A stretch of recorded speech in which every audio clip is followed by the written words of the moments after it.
Live from NPR News, I'm Korva Coleman. Israeli Prime Minister Benjamin Netanyahu says he will not give way to pressure to reach a ceasefire deal with Hamas. There were huge protests and a labor strike yesterday in Israel. Protesters want Netanyahu to quit and sign a deal. The Israeli military has retrieved the bodies of 6 hostages abducted and killed by Hamas. President Biden said yesterday Netanyahu isn't doing enough to free the hostages. Biden says he is working on a new agreement. Netanyahu says the pressure should be on Hamas. I don't believe that either President Biden or anyone serious about achieving peace and achieving the release would seriously ask Israel to make these concessions. Hamas still holds 101 hostages in Gaza. 30 of them are believed to be dead. The Gaza Health Ministry says Israeli strikes since the war started have killed well over 40,000 Palestinians. More than 94,000 Palestinians have been injured. Many of them are women and children. Meanwhile, Britain's chief rabbi has criticized his government's decision to suspend some arms exports to Israel.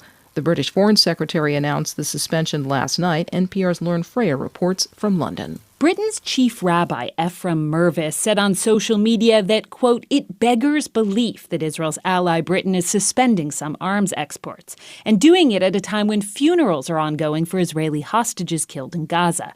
UK Foreign Secretary David Lammy told Parliament he had no choice after a legal review showed British-made weapons could be used by Israel in a way that violates international law. Israel denies its war in Gaza violates any law.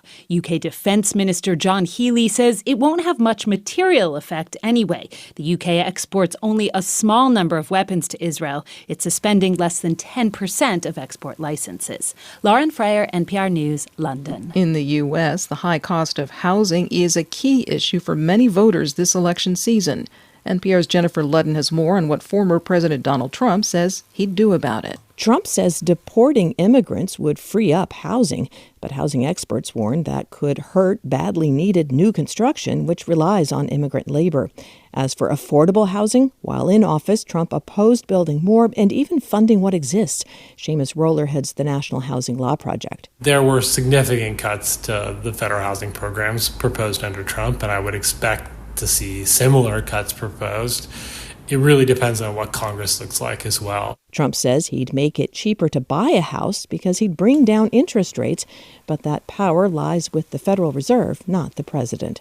Jennifer Ludden, NPR News, Washington. Vice President Harris is promising to offer incentives to build 3 million new homes over 4 years, but critics warn Congress must fund that proposal and states and local governments control zoning.